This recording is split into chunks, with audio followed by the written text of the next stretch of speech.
Quero convidar os irmãos a abrirem suas Bíblias em Apocalipse, capítulo de número 21, verso de número 9. Apocalipse 21, verso 9.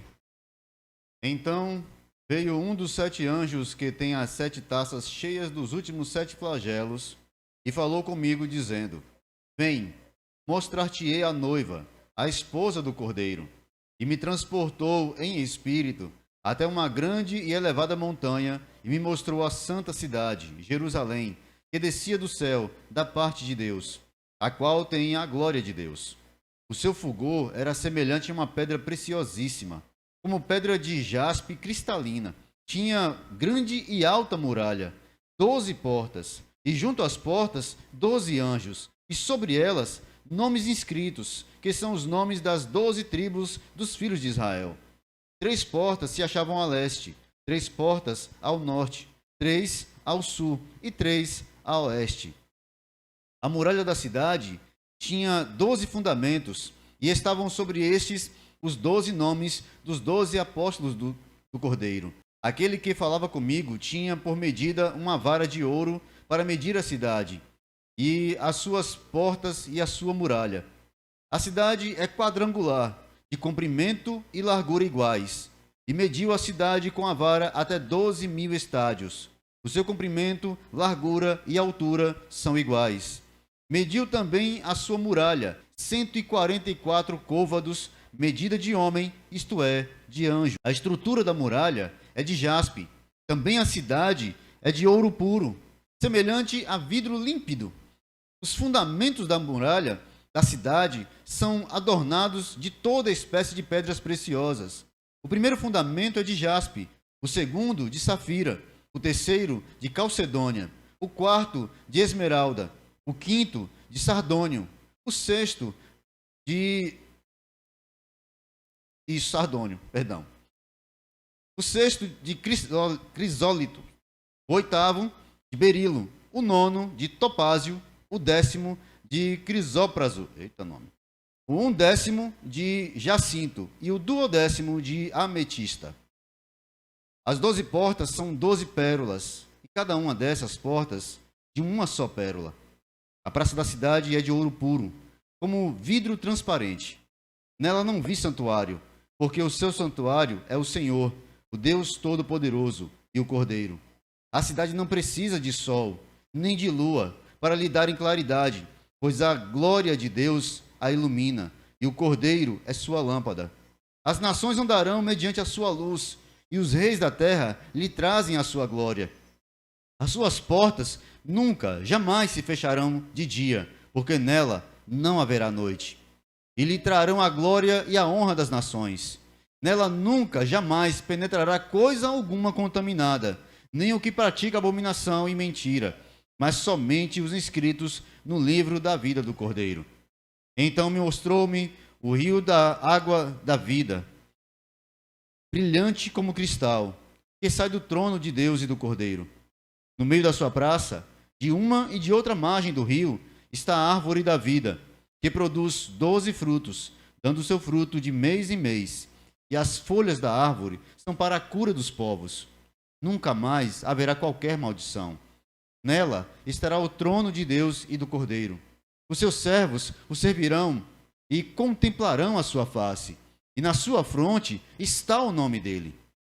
Então já não haverá noite, nem precisam eles de luz de candeia, nem da luz do sol, porque o Senhor Deus brilhará sobre eles, e reinarão pelos séculos dos séculos. Disse-me ainda: estas palavras são fiéis e verdadeiras. O Senhor, o Deus dos espíritos dos profetas, enviou o seu anjo para mostrar aos seus servos as coisas que em breve devem acontecer. Eis que venho sem demora. Bem-aventurado aquele que guarda as palavras da profecia deste livro. O livro de Apocalipse, capítulo 21, que a gente falou aqui a semana passada, até o verso 8, ele introduz o fechamento do livro. É a parte final. Aquela parte em que os santos estão entrando na glória. Aquela parte em que os santos já estão, de alguma forma, gozando da glória e da graça de Deus. capítulo 21, até o verso 8, falou da Jerusalém, mas não só Jerusalém, de um novo céu e de uma nova terra. Ele amplia.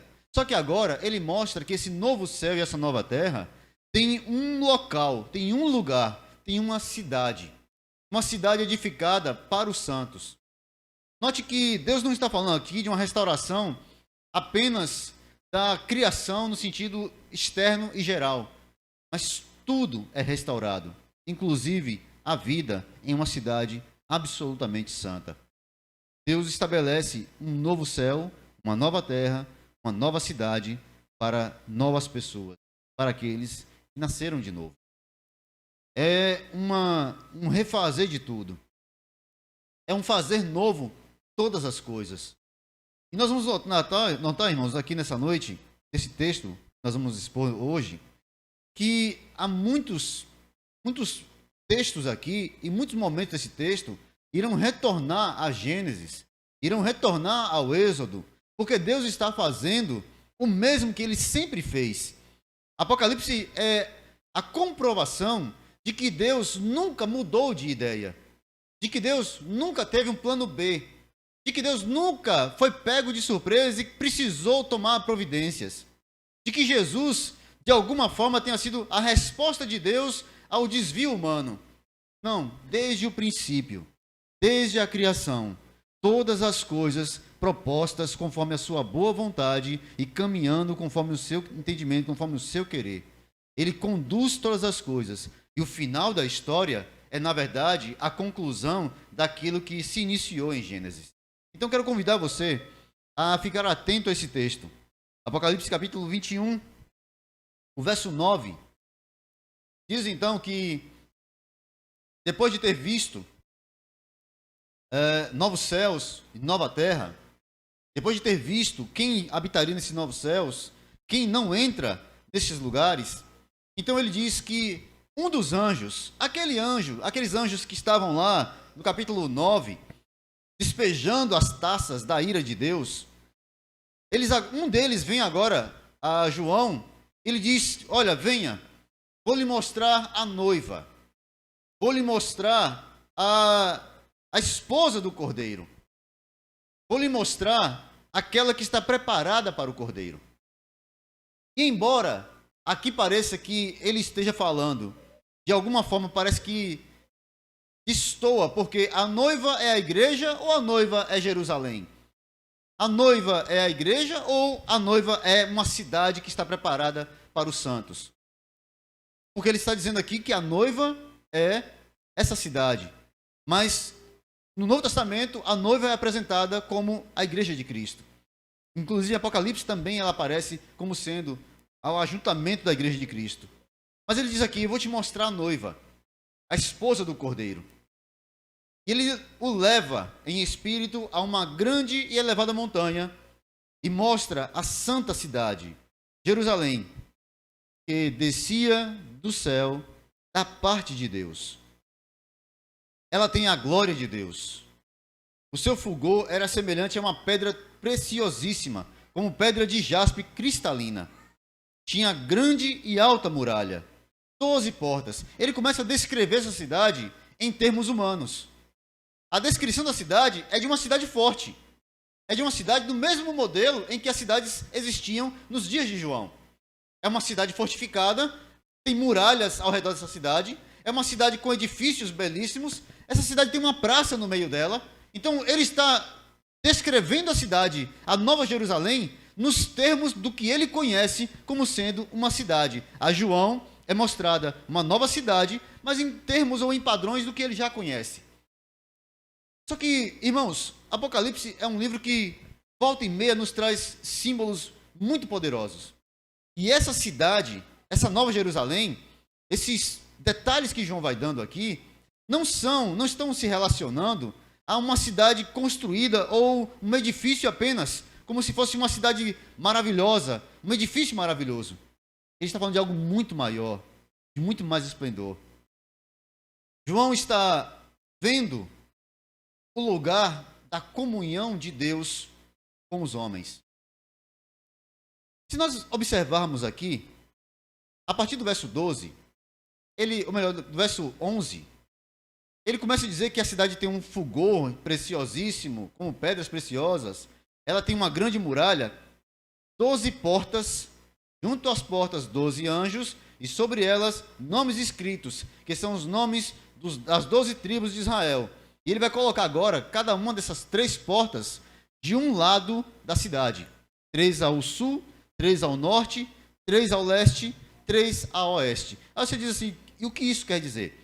Se nós voltarmos ao texto bíblico, lá no livro de Números, capítulo de número 2, você vai ver que lá em Números capítulo 2, está a formação do acampamento de Israel. Deus deu uma ordem a Moisés e disse, olha, organizem o acampamento de Israel. O tabernáculo estará no centro. Ao redor do tabernáculo, imediatamente junto ao tabernáculo, somente a tribo de Levi. Ninguém mais. Então, na tribo de Levi, tinham os coatitas, os gersonitas e uma outra tribo que agora não vou me lembrar o nome. As 3 estavam ao redor, imediatamente ao redor do tabernáculo. Por quê? Porque eles cuidavam do tabernáculo. Eles montavam o tabernáculo e desmontavam o tabernáculo. O que era o tabernáculo? O tabernáculo era aquela tenda onde Deus se apresentava diante do povo, onde Moisés ia para falar com Deus pessoalmente. O tabernáculo era o lugar onde Deus acampava no meio do seu povo. Vamos lembrar que Israel está acampado no deserto. O livro de Números, inclusive o significado hebraico do livro de Números é no deserto, Bimidbar, no deserto. E esse povo no deserto está acampado, um acampamento provisório. E Deus está habitando entre eles em uma barraca provisória, o tabernáculo. Então há um acampamento geral. Nesse acampamento, então, é organizado 3 tribos à frente, 3 tribos do lado direito, 3 tribos do lado esquerdo e 3 tribos à retaguarda. Da maneira como eles se organizavam no acampamento, assim também eles se organizavam para sair e marchar. Assim também eles se organizavam para adiantar. Agora observe, por que Apocalipse vai trazer essa figura de volta? Por que Apocalipse está trazendo esta imagem de Números do acampamento de Israel de volta para o novo céu, a nova terra, a nova Jerusalém? Por que essa imagem é resgatada? Porque se nós observarmos com calma, o plano de Deus, que não mudou, é de habitar com seu povo. Deus fez o homem e a mulher e colocou no jardim. O que acontecia todos os fins de tarde? Deus vinha caminhar com eles no jardim. Deus vinha ter comunhão com o casal no jardim. Todos os fins de tarde, todos os dias, como se falava, todas as virações do dia. Havia comunhão entre Deus e os homens. A partir do pecado, houve necessidade de sacrifício. Aí você tem uma restauração lá em Noé, quando Deus destrói tudo, quando Deus traz o dilúvio e ele destrói todas as coisas, Noé continua ali. E a primeira coisa que Noé faz quando sai da arca é apresentar um sacrifício ao Senhor.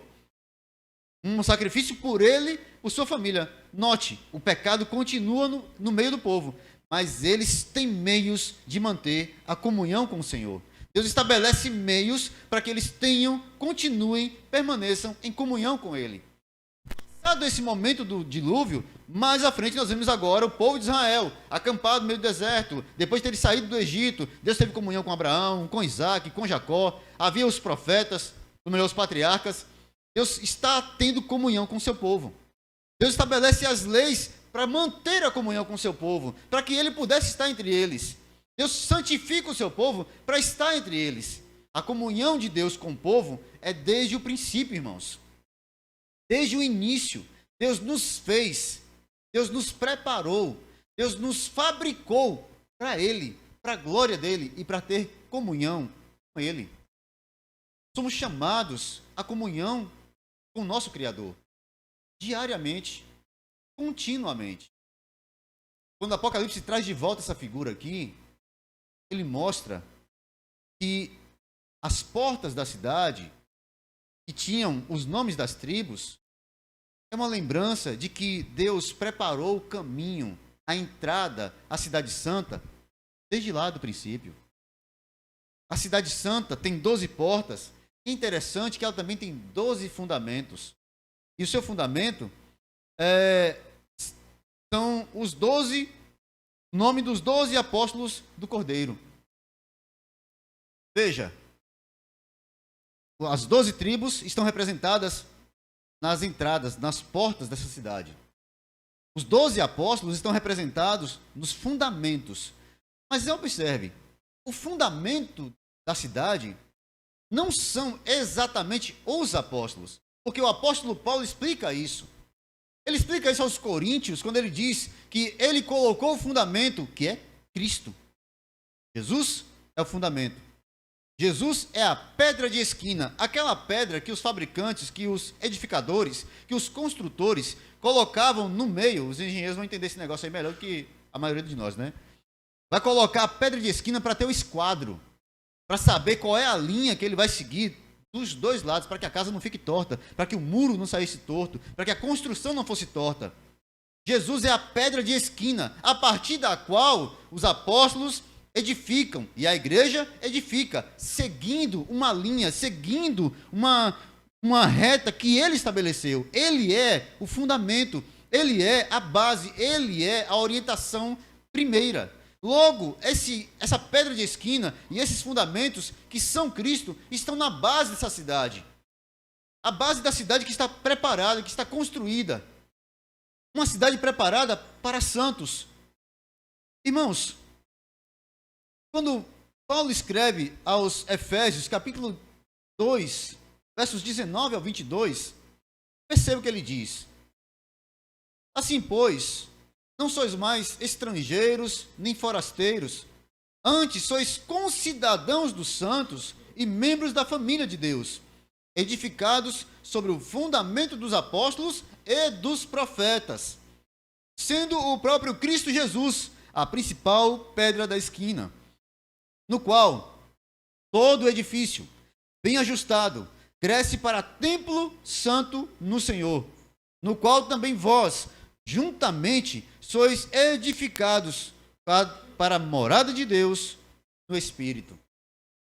A linguagem de Paulo aqui é uma linguagem de que nós somos edifícios, mas ao mesmo tempo nós somos parte de um grande edifício. Nós somos parte de uma grande construção, de uma grande edificação. E que edificação é essa? A nova cidade, uma nova nação, um novo povo. Não mais as coisas passadas, não mais aquilo que foi edificado antes. Lembre-se, capítulo 19 termina dizendo que agora, melhor, capítulo 21 começa dizendo que há novos céus e nova terra. As coisas passadas não servem mais. Tudo se faz novo, mas tudo se faz novo para um novo homem, uma nova criatura, uma nova cidade baseada naquilo que é edificado em próprio Cristo. Jesus é não só a base da cidade, ele é o fundamento dessa cidade e é sobre ele que ela é construída. Agora, observe que a seguir, Apocalipse começa a apontar para o mais precioso dessa cidade. Versículo 15. Aquele que falava comigo tinha por medida uma vara de ouro para medir a cidade, as suas portas e a sua muralha. A cidade é quadrangular, comprimento e largura iguais. E mediu a cidade com a vara até 12.000 estádios. O seu comprimento, largura e altura são iguais. Mediu também a sua muralha, 144 côvados, medida de homem, isto é, de anjo. A estrutura da muralha é de jaspe. Também a cidade é de ouro puro, semelhante ao vidro límpido. Os fundamentos da muralha da cidade estão adornados de toda espécie de pedras preciosas. E ele vai começar a nomear essas pedras e cada um desses fundamentos. Perceba, o que João está apontando aqui é para uma cidade que tem santidade, pureza. E o fato dela ser igual em altura, largura e tamanho, né? Altura, largura e comprimento, é de que ela é uma cidade justa. Há justiça, como a gente não conhece em outro lugar. A vara que ele está medindo é de ouro, pureza, nobreza, santidade. Irmãos, esta cidade não é edificada em parâmetros humanos. Os fundamentos dela não são humanos. Não é uma tentativa de criar uma cidade que seja justa, porque isso não é possível a homens ímpios. Não é possível construir, edificar uma sociedade justa em um mundo caído, irmãos. Você pode até dizer assim, não, mas a gente pode melhorar nosso país, nossa cidade, nós podemos ter governos melhores. Pode sim ter. Perfeitos nunca. Você nunca encontrará um homem perfeito no governo. Você nunca encontrará um homem perfeito no qual você possa colocar a sua total confiança de que ele é absolutamente justo e bom. E a justiça plena e absoluta, a pureza santa e inigualável, uma cidade onde os seus habitantes são completamente santos, porque quem está na cidade, o dono da cidade, o rei sobre essa cidade, não é humano, é o próprio Deus. A lei dessa cidade não está na Constituição, está gravada no interior desses homens.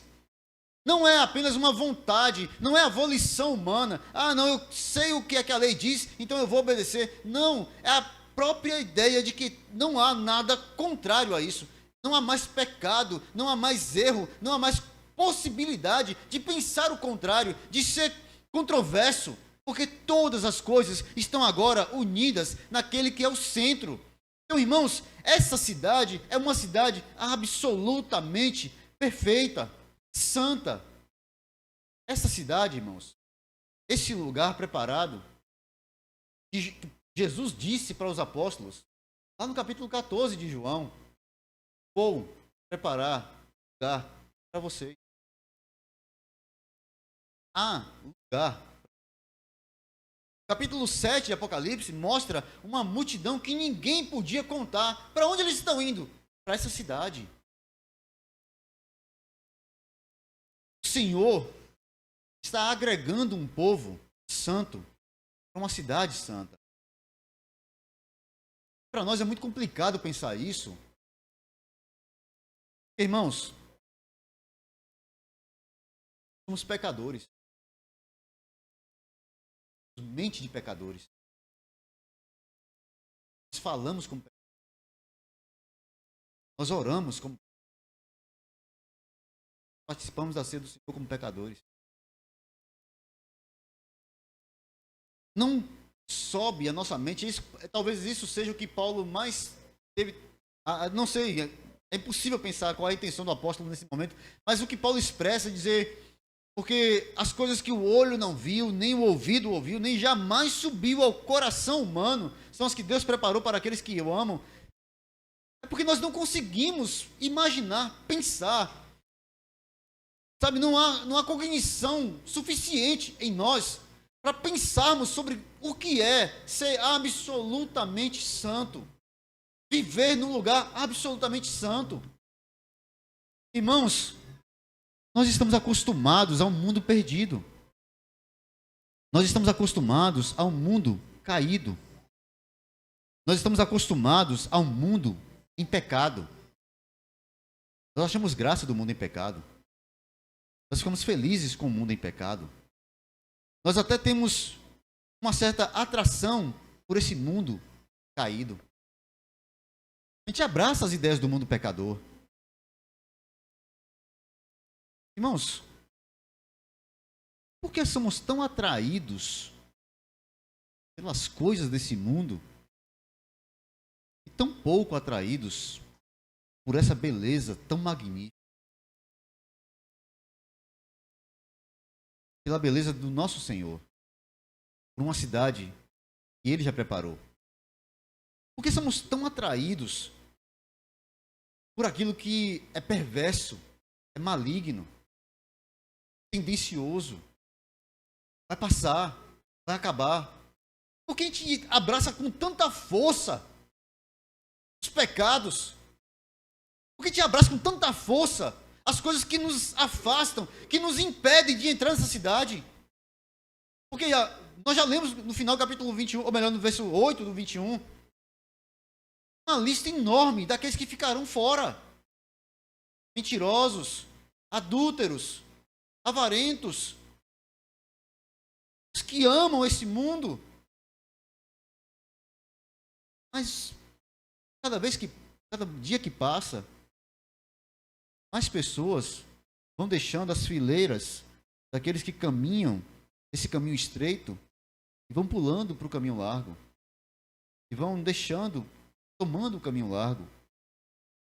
Porque agora é muito mais fácil viver no meio desse mundo corrompido. Porque a corrupção, de alguma forma, faz parte da natureza humana. Os homens são atraídos pela corrupção, por aquilo que é ruim, por aquilo que é maligno. E eles pintam isso de bom. A prostituição é cantada e todo mundo canta. O adultério é cantado e todo mundo bate palma. A embriaguez, a loucura é cantado e festejado e todo mundo aplaude e vai para um show de 1 milhão de pessoas. E todo mundo é atraído por isso. E por que é atraído? Porque é o que está no coração do homem.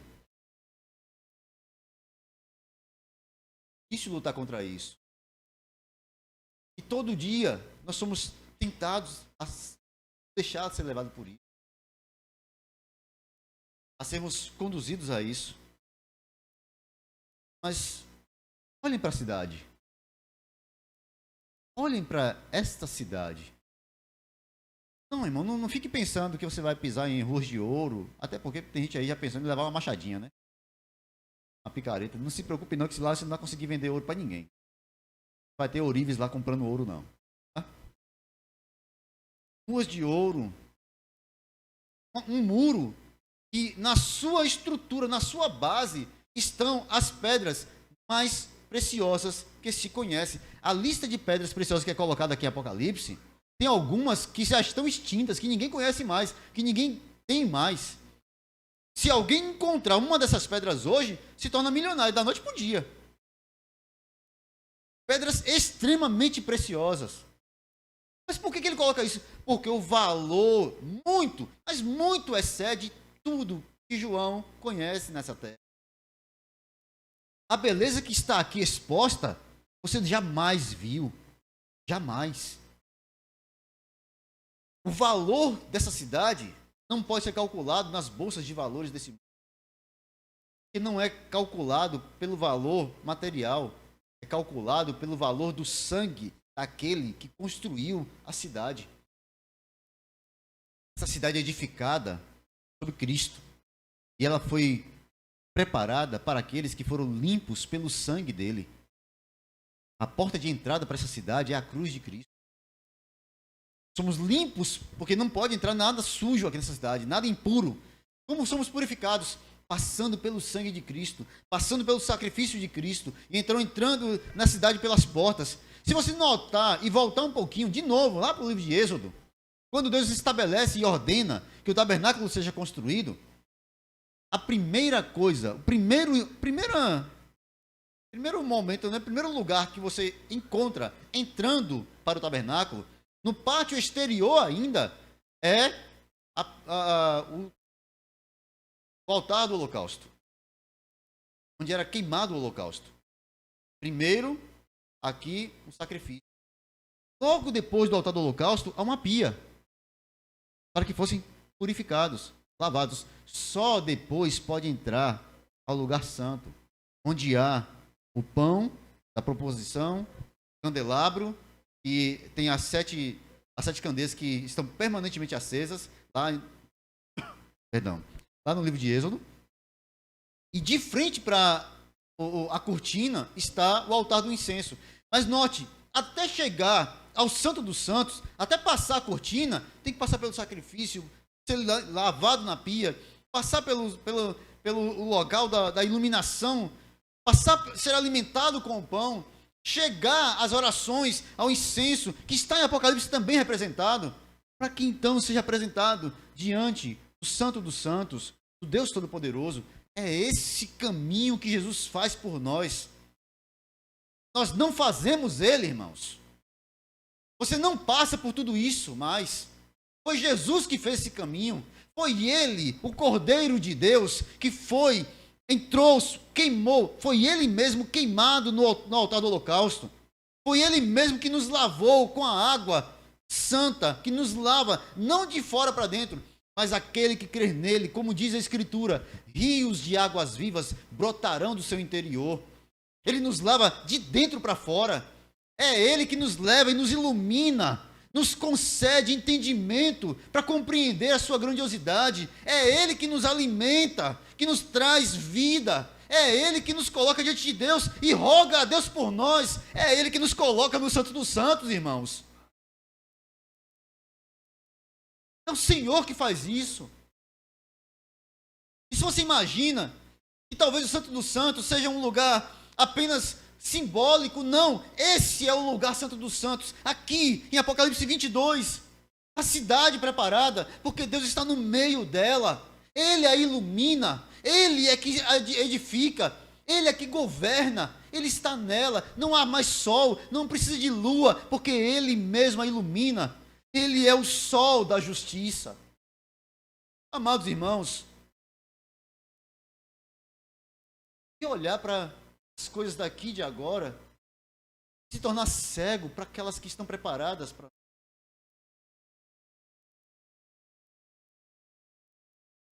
Porque nossos olhos estão. Será que ainda estamos fechados, olhos fechados, para a beleza do nosso Senhor? Para a beleza de Cristo? E amados, construa uma cidade de ouro. Construa muros de pedras preciosas. Faça uma cidade exatamente igual a essas. Pega aí um desses trilionários que nós falamos aqui a semana passada. Manda ele pegar todo o dinheiro que ele tem e investir em construir uma cidade assim. Eu vou fazer uma Jerusalém igual essa que está na Bíblia, aqui na terra. E ele faz tudo exatamente igual. Coloca uma praça de ouro no meio dela. Coloca uma fonte no meio dela que está lá água jorrando todo o tempo. Faz um muro, uma muralha linda, maravilhosa. Ele consegue até fazer uma porta com uma única pérola. Coisa que eu não consigo imaginar como. Não consigo imaginar o tamanho dessa ostra. Mas está lá uma pérola do tamanho de uma porta. A porta é uma única pérola, feita com uma única pérola. Está aqui, Apocalipse, na descrição das portas dessa cidade. Faça tudo isso. Gaste bilhões, trilhões de reais e coloque tudo isso. Não será igual a ela. Por que não será igual a ela? Porque a beleza dela não está nessas coisas. Não são estas coisas que fazem dela a Jerusalém celestial. Não é o fato de que agora eu moro de aluguel e no céu eu vou morar numa mansão. Não é porque agora eu estou andando a pé, mas lá no céu eu vou voar com os anjos. Não é porque agora eu estou aqui comendo só pocazó com café preto, mas lá no céu eu vou ter um banquete na mesa do cordeiro. Não, meu irmão. Observe a beleza dessa cidade. A beleza que brota aos olhos de João está basicamente no capítulo 22. Preste atenção. Verso 1. Mostrou-me o rio da água da vida, brilhante como cristal, que sai do trono de Deus e do Cordeiro. Primeiro, o trono de Deus está no meio da cidade e é de lá que vem a água que banha essa cidade. No meio da sua praça, de uma e de outra margem do rio, está a árvore da vida, que produz 12 frutos, dando seu fruto de mês em mês. E as folhas da árvore são para a cura dos povos. Nunca mais haverá qualquer maldição. Nela estará o trono de Deus e do Cordeiro. Seus servos servirão, contemplarão a sua face, e na sua fronte estará o nome dele. O que Apocalipse 22 deixa claro sobre essa cidade é que a beleza dela não é a construção. A beleza dela é quem a constrói. A A beleza dela é quem a rege. A beleza dela é quem a edifica e guarda. A beleza dela está assentado no trono. A beleza dela é o Cordeiro. A beleza dela é o Deus soberano, assentado no mais alto dos tronos. E que agora dele vem a cidade. Perceba que no capítulo 21, no final, diz uma cidade que vem de Deus. Paulo diz a mesma coisa nos Filipenses. A nossa cidade não está aqui. Nós aguardamos uma nova cidade que vem dos céus, que vem de Deus. Nós não estamos pensando em nada daqui e de agora. Estamos aguardando uma coisa muito maior, muito superior, muito melhor. Mas não é só uma cidade, é aquele que vem. Aguardamos o rei, aguardamos o soberano, desejamos que o soberano venha. E quando ele vier, ele nos colocará nesse lugar. Quando ele vier, haverá água para saciar nossa sede. Sede dele, da presença dele, da graça dele. Haverá consolação, haverá força, haverá graça.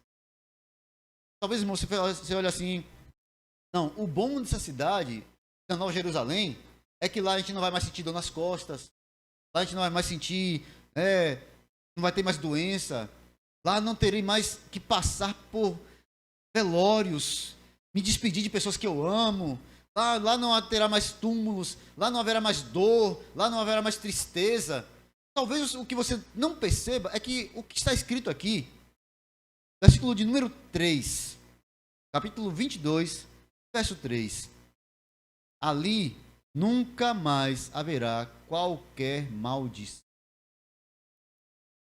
Se nós voltarmos a Gênesis, capítulo de número 2, no verso 9, Deus fala sobre a árvore da vida, que ele coloca lá, ele planta no jardim do Éden. Essa árvore da vida que está aqui no capítulo 22. No versículo de número 10, ele fala do rio da vida que vem e sai do Éden, que banha o Éden. Aqui nós vemos o rio dessa vida, mas que vem do trono de Deus. No capítulo 3, verso 17, há então a entrada da maldição. O pecado do homem traz maldição sobre a criação. Mas aqui, não. Aqui a maldição é quebrada. Aqui a maldição se extingue. Aqui não há mais maldição. Por quê? Perceba, irmãos. Aqui, nessa cidade, a árvore da vida está. Mas não tem uma outra árvore. Não há qualquer citação sobre a árvore do bem e do mal, sobre possibilidade de queda, sobre morte. Não. Novos céus, nova terra, para uma nova criatura, sem qualquer possibilidade de perda, erro, derrota, voltar atrás, de pecado outra vez. Nunca mais haverá maldição. Sabe o que significa isso?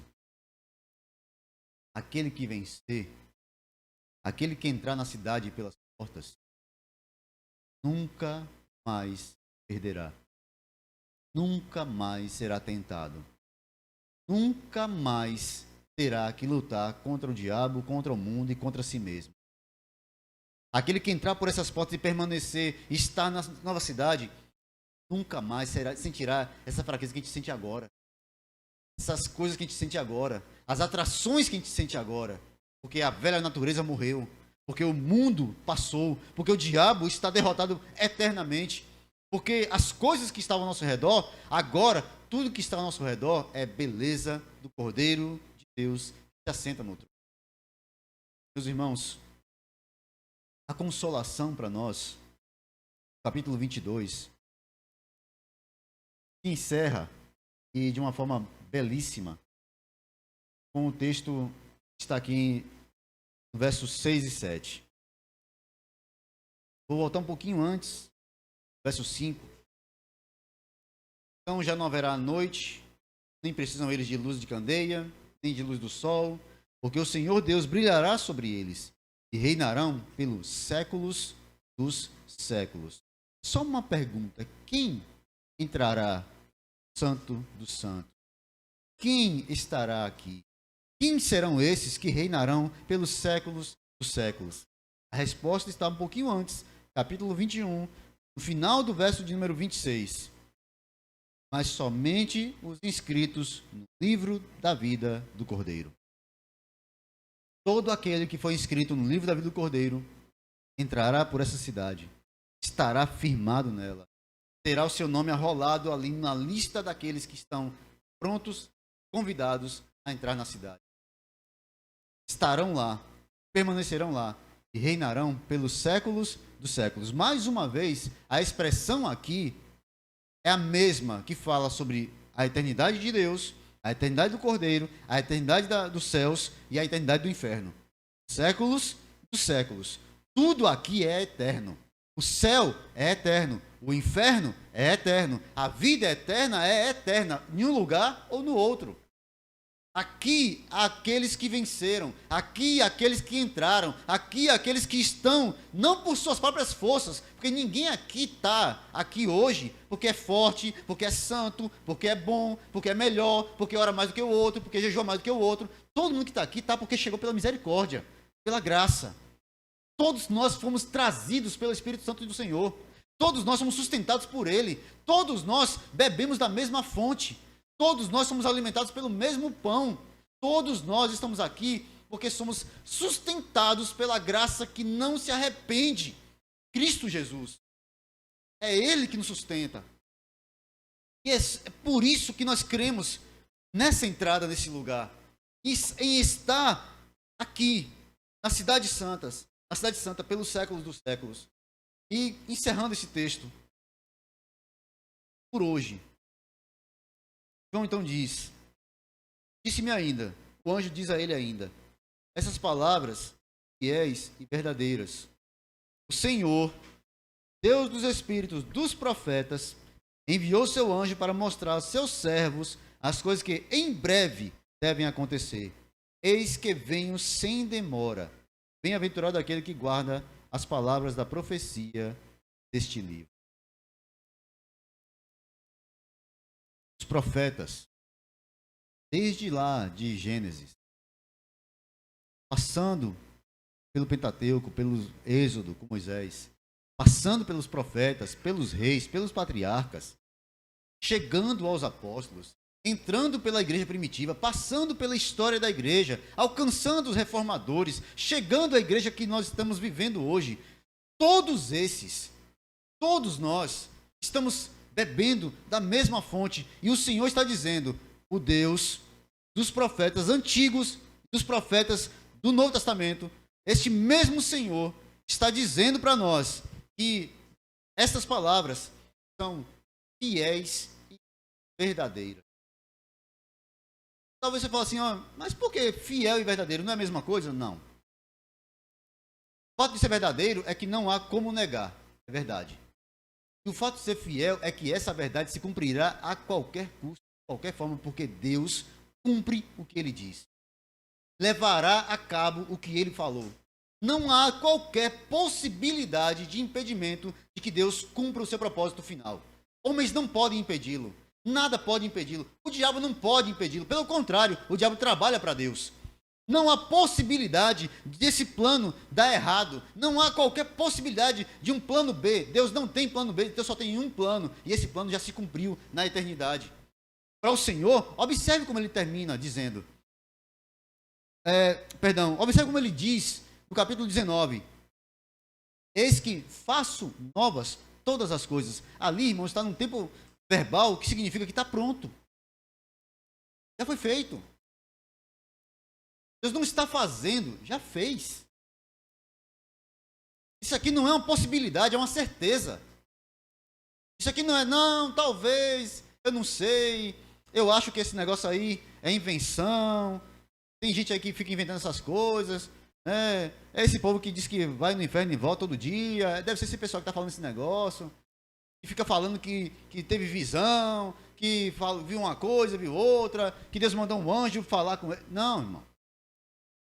É a Escritura. É o Deus que estabeleceu a verdade desde o princípio. É o Deus que disse lá no Éden, quando o homem caiu, ele avisou lá no Éden o que aconteceria e como se encerraria a história. Descendente do homem, descendente de uma mulher, esmagará a cabeça da serpente.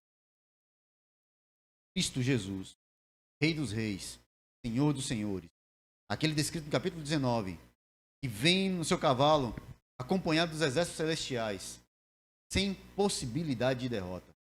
Ele não vem para lutar. Não vai haver uma guerra celestial. Não é Star Wars, irmãos. Não é uma guerra. Não, porque é o bem contra o mal, porque é uma briga, vai haver uma guerra e nós precisamos estar preparados para essa guerra. Não, vai ter guerra. Vai ter briga. Não há possibilidade de ninguém brigar contra Deus. Satanás não briga, quem é que vai brigar? Se Satanás não luta contra Deus, quem vai lutar? Não há exércitos que se levantem contra o Senhor.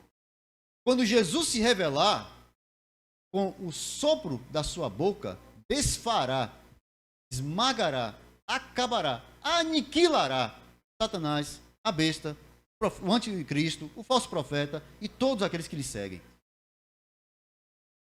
Ele não é apenas um espírito evoluído. Ele não é um homem que alcançou a superioridade. Ele não é Buda. Jesus é Rei dos Reis, Senhor dos Senhores, e está assentado no mais alto dos tronos. Quando ele vier, o mundo saberá quem ele é. E Apocalipse diz: terrível dia será esse para aqueles que não lhe servem, mas será maravilhoso para aqueles que o aguardam. Nós, amados, aguardamos novos céus e nova terra, aguardamos entrar na nova cidade, que o cântico em nossos corações seja permanentemente: Maranata, ora vem, Senhor Jesus. Que Deus em Cristo nos abençoe nessa noite. Que o Espírito Santo do Senhor nos fortaleça e edifique nossos corações nessa mesma esperança. E que todas as vezes que você pensar, imaginar que talvez está perdendo de alguma forma a esperança, volte-se para Apocalipse. Volte-se para o final. Volte-se para Cristo. Veja a grandiosidade da graça daquele que já venceu. Nele somos mais que vencedores. Ele já venceu, já estabeleceu. Deus abençoe os irmãos e o Espírito Santo do Senhor nos conduza a essa esperança continuamente.